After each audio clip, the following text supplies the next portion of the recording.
ചെറുത് മനോഹരമാണ്. ഭീമാകാരം പൂണ്ട പലതിനേക്കാൾ ശക്തവുമാണ്. ശ്രീ ഇലിപ്പുക്കളം രവീന്ദ്രൻ എഴുതിയ ഗുരു കുന്നിറങ്ങുന്നു എന്ന പുസ്തകം വായിക്കുമ്പോൾ ചെറുതിൻ്റെ ഇത്ര പ്രഹരശേഷി നാം തിരിച്ചറിയുകയാണ്.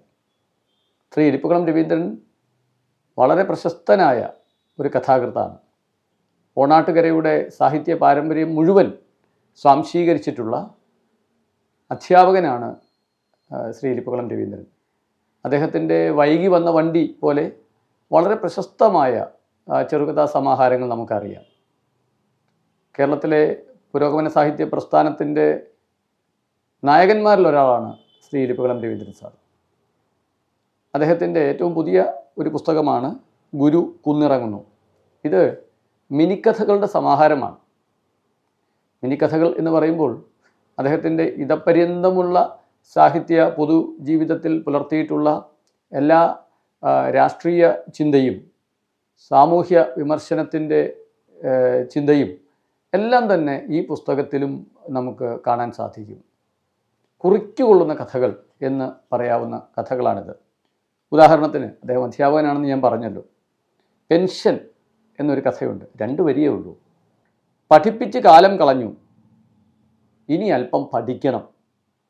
എത്ര അർത്ഥവത്തായ ഒന്നാണത്. പഠിപ്പിച്ച് കാലം കളഞ്ഞു, ഇനി അല്പം പഠിക്കണം.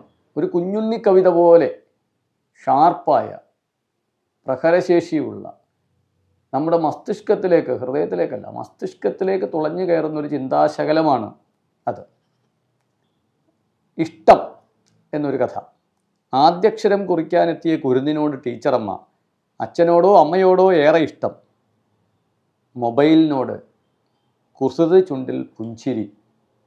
വളരെ നിഷ്കളങ്കമായി കുഞ്ഞ് പറയുകയാണ്, അച്ഛനോടും അമ്മയോടുമല്ല, മൊബൈലിനോടാണ്. ഒരു സമകാലീന യാഥാർത്ഥ്യമാണത്. നമുക്ക് ഏത് വീടുകളിലേക്ക് നോക്കിയാലും.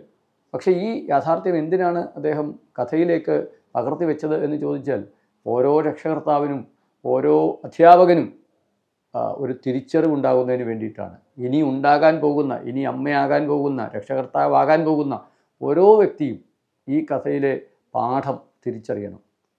വളരെ ലളിതമാണ് ഭാഷ, വളരെ നേരത്തെ പറഞ്ഞതുപോലെ ശക്തമാണ് പ്രമേയം, സൂക്ഷ്മമായി ഓരോ ആശയവും അദ്ദേഹം അവതരിപ്പിച്ചിരിക്കുന്നു. ഈ പുസ്തകം നമ്മളുടെ ഗൗരവമാർന്ന വായന അർഹിക്കുന്ന ഒന്നാണ്.